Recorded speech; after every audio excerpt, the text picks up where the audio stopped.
Kuhusu utawala bora na haki, na kwa mara ya kwanza ndugu zangu, mnaona hizi dira zinapoandaliwa, hii haki inachukua nafasi ya kwanza na inaendana na utawala bora. Zimewekwa kwenye sehemu moja, utawala bora na haki, kwa sababu ukiwa na haki kunazaa utawala bora, ukiwa na utawala bora kunazaa haki. Ni vitu vinavyotegemeana. Utawala bora ni muhimili wa taifa imara, niko ukurasa wa 15 wa dira, jumuishi na lenye ustawi.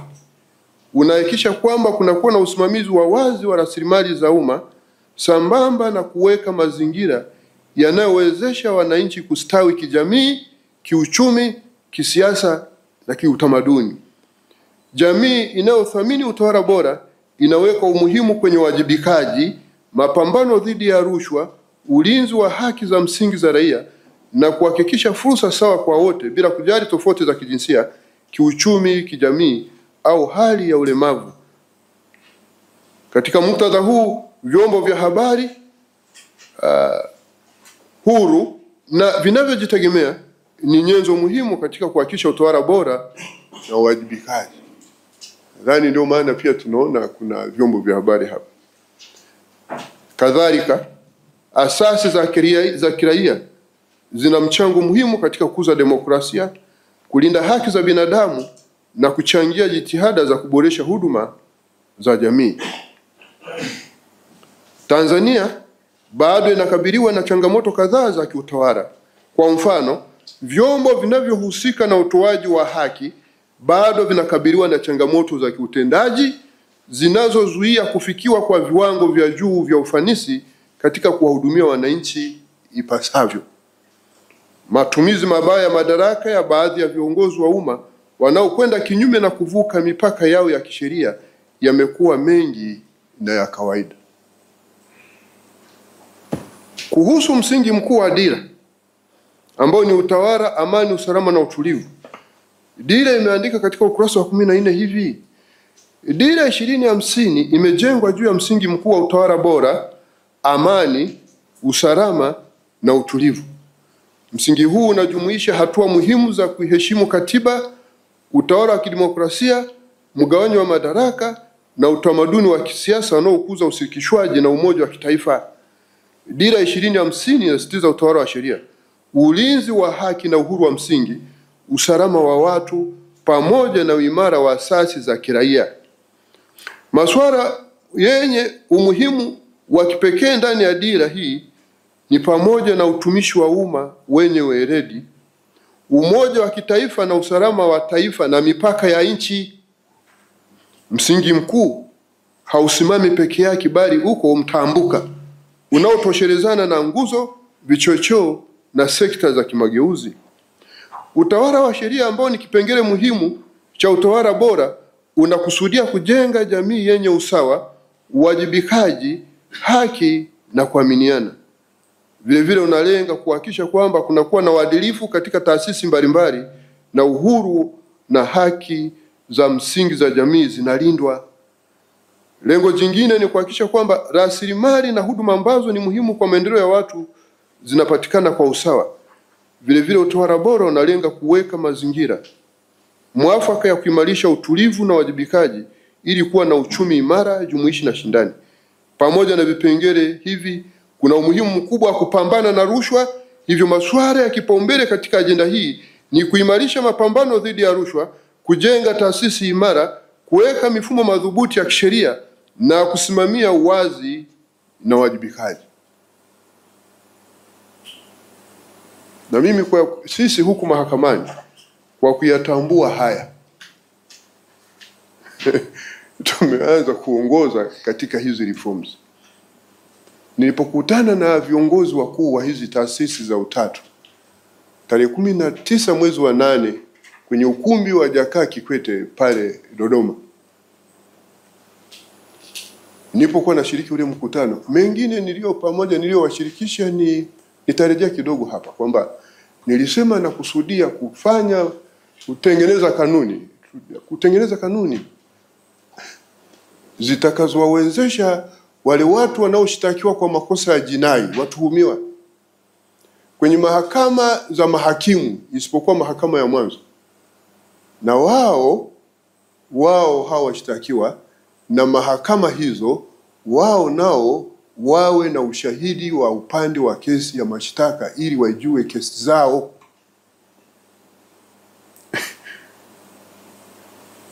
Tumetengeneza sisi hapa draft ile kwa Kiswahili wanahitaji rasimu ya hizo kanuni.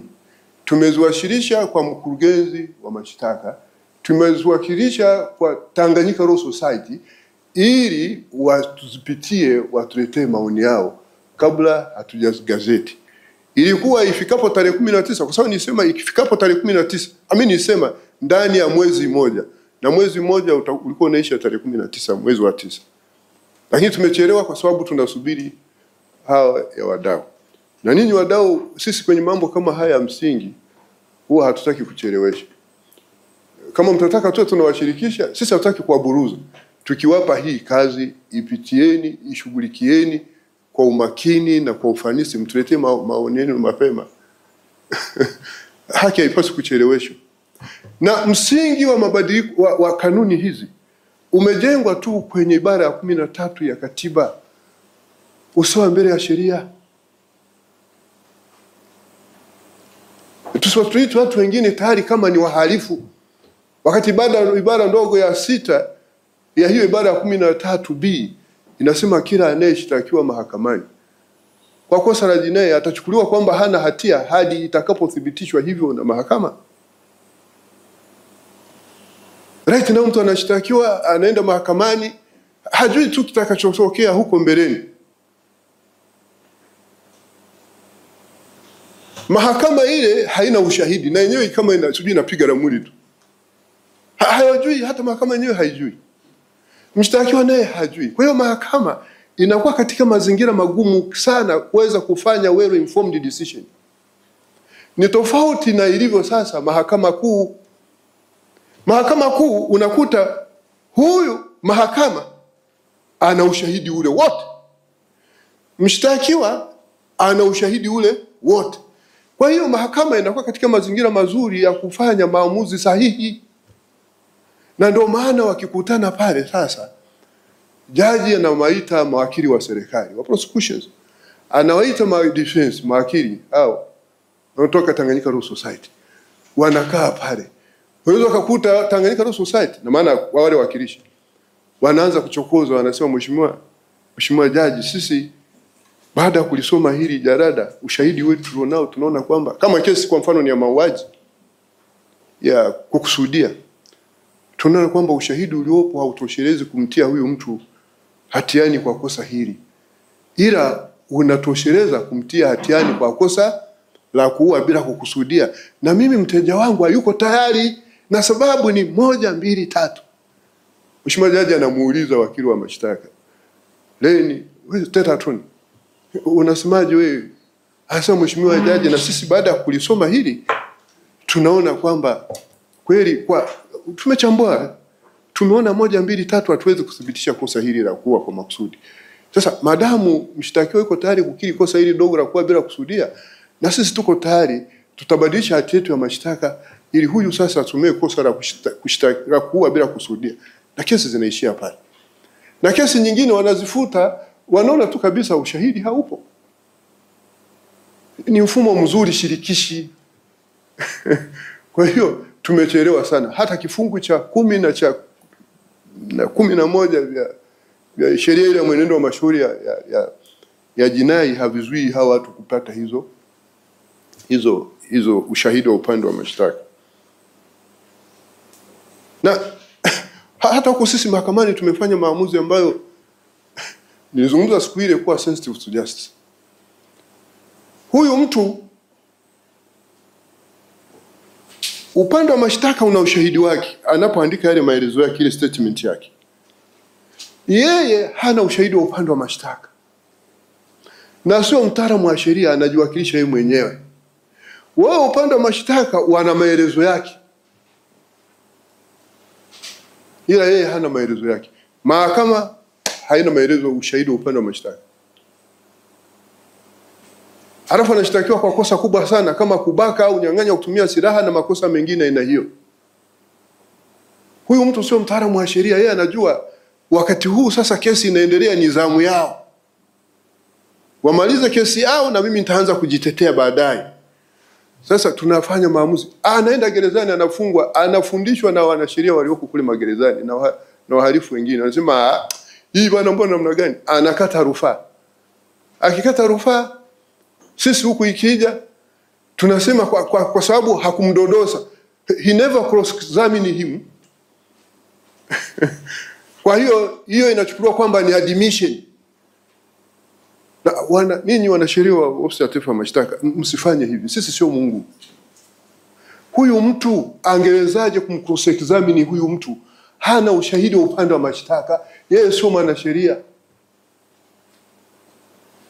Yeye anajua tu kwamba mimi zamu yangu itapika. Maana wanasema sasa ni kesi upande wa mashtaka.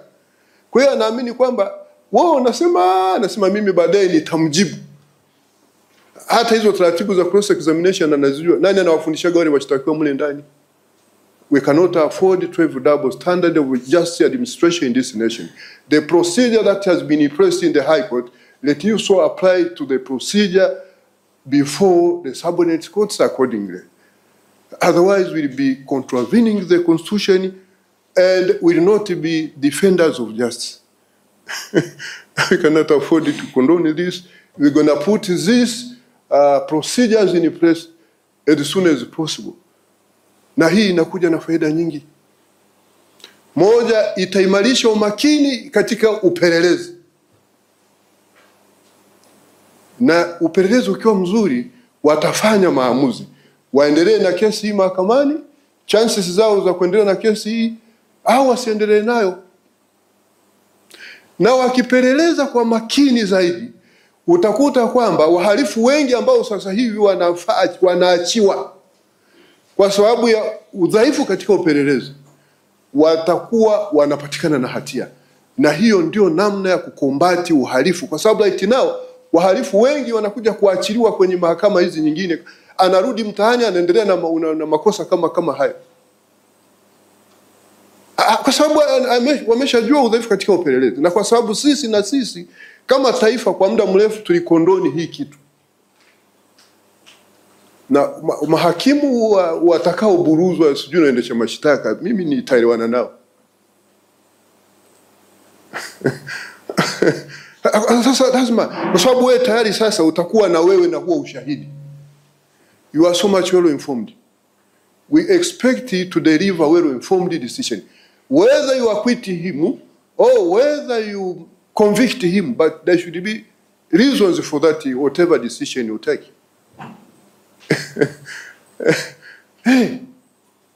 Lakini faida nyingine, tutapunguza sana ubambikizaji wa watu makesi na watu wanajaa magerezani. Kwanza tujui. Na ofisi ya mwanasheria mkuu wa serikali, ni waombe, kuna kitu kinaitwa malicious prosecutions. Hizi ni kesi za madai. Ndio hizo za kuna tofauti na defamation au whatever is it. Wengine wanashtakiwa, mnaenda mnawatetea. Hatu ni jina wanawatetea. Hawa watu wacheni wapambane na hali zao wenyewe. Haiwezekani ukasema eti mimi nilikuwa natekeleza majukumu yangu kwa kubambikiza watu kesi. Na wengine ni washauri, mtawashtaki kwa abuse of powers, abuse of office. Hiyo ni kazi ya DPP. Washtakini. We want to instill discipline kwenye utumishi wetu, kama nilivyosomea kwenye katiba, nidhamu ya kazi ya majukumu yetu ya kisheria. Hii pia itachangia kuharakisha upelelezi kwa makini, kutoshelesha upelelezi kwa makini. Na upelelezi ule ukifanyika kwa makini na haraka, hata maamuzi nayo huku yatapatikana, kwa sababu kesi kama inaenda mahakamani itasikilizwa mapema, itaisha. Kwa hiyo itaharakisha pia, itasaidia kuharakisha usikilizwaji wa kesi hizi mapema ukamilike. Na italeta umakini pia kwenye decision making, wanaofanya maamuzi haya huku mahakamani. Watakuwa makini, wanaifahamu ushahidi ule amekuwa nao tangu mwanzo, wanaweza kauliza maswali ya clarification na kadhalika. hii itadhibiti pia vitendo vya rushwa. Nimewasomea huku dira inavyo. Hatuwezi kujifanya kwamba rushwa hazipo kwenye taasisi zetu. Zipo, ziko mahakamani, ziko polisi, ziko kwenye taasisi nyingine zote, zipo. So to single out hapa. Kwani mimi ninaandika hii dira? Wamesema taasisi zinazohusika na utoaji haki zimegubikwa na uzembe na rushwa. Hii itapunguza rushwa. Lakini kubwa pia itakuwa ni compliance ya katiba inayotaka usawa mbele ya sheria, na itaimarisha quality justice. Lakini hatua hii pia watakuwa makini kuamua ni ipi kesi ende mahakamani, wamshikilie mtu kwa nini. Itasaidia kupunguza msongamano wa mahabusu na wafungwa magerezani. Lakini taifa hili litaendelea kuheshimika sana. Na wote mnafahamu, hata rais akiniapisha pale siku ile tarehe 15 Juni, anaambia anataka muhimili wa mahakama uwe na hadhi. Uwe na hadhi. Kuwa moja mihimili yenye hadhi duniani. Hatuwezi kufikia hatua hiyo kama tutakondoni na vitendo hivi vingine. So we want your cooperation on this particular area. Tutakapoanza kwenye hiyo, tunaomba ushirikiano wenu na nini? Naomba ushirikiano wenu na nini? Sambamba na hilo, kuna compliance ya kifungu namba 134 cha CPA, cha Criminal Procedure Act, ambacho kinasema kwamba mashauri hayatafunguliwa mahakamani isipokuwa kama upelelezi umekamilika. Isipokuwa kuna mashauri yametajwa pale. Mashauri yanayosikilizwa na mahakama kuu na mengine yametajwa kwenye hicho kifungu yako pale. Yanaitwa serious offenses, na hizo serious offenses zimekuwa defined under section 134 of the Criminal Procedure Act. Yako pale, ninyi wanasheria, sitaki kurejea. Nitawaomba na niwaombe magereza, jeshi la magereza. Mimi namna nyingi ya kumonitor hivi vitu. Jeshi la magereza, I have been this industry for quite a long time. Nitaomba jeshi la magereza, nitaomba TLS mtusaidie kumonitor hii compliance ya section 134. Je, inatekelezwa? Tuleteni taarifa. Hili ni kosa ambalo huyu mtu alipaswa akamatwe wakati upelelezi umekamilika na kupelekwa mahakamani? Au ni hili lingine, kama ni yale mengine ya high court na mengine yaliyoahirishwa pale kama serious offenses, that is another case. Tusaidieni hiyo kitu. Lakini pia tusaidieni kumonitor na kutupatia taarifa za yale mashauri ambayo yanasikilizwa mahakama za mahakimu, save primary court, ambayo mkurugenzi wa mashtaka na sisi mahakamani tulishajiwekea utaratibu kwamba yanapaswa yamaridhike ndani ya miezi 6. Je, yapo ambao bado yanaendelea kuyamaridhika, sijui yako kwenye trial au yako kwenye upelelezi? Tuleteni taarifa hizo. Ndio ushirikishwaji huu tunaozungumza sisi ambao ni wadau wa haki mahakamani. Tukifanya hivyo tutapiga hatua. Sasa kuna mashauri haya yanayotuletea, unaona kama amani na mchango mkubwa sana kwenye kukua kwa uchumi, masuala ya kisiasa na masuala ya kijamii. Na shughuli gani za uwekezaji na uchumi na biashara zitafanyika kama nchi haina amani? Kwa hiyo ndio maana unaona kile kipaumbele cha 3, amani, usalama na utulivu. Sasa kuhusu mazingira wezeshi ya biashara na uwekezaji, hapa nilikuwa nazungumza juu ya criminal justice, now venturing to what we call civil justice, ambao pia ni commercial.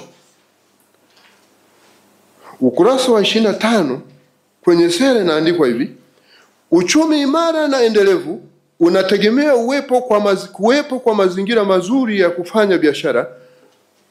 Mnamo mwaka 2018 Tanzania ilizindua mpango mkakati wa mageuzi ya sheria ya kuboresha mazingira ya biashara nchini.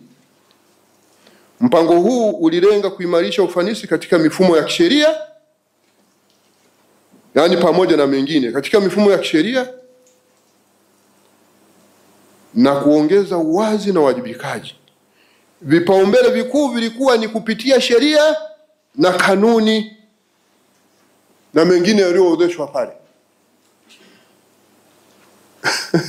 Kwa hiyo ndio haya tunayofanya.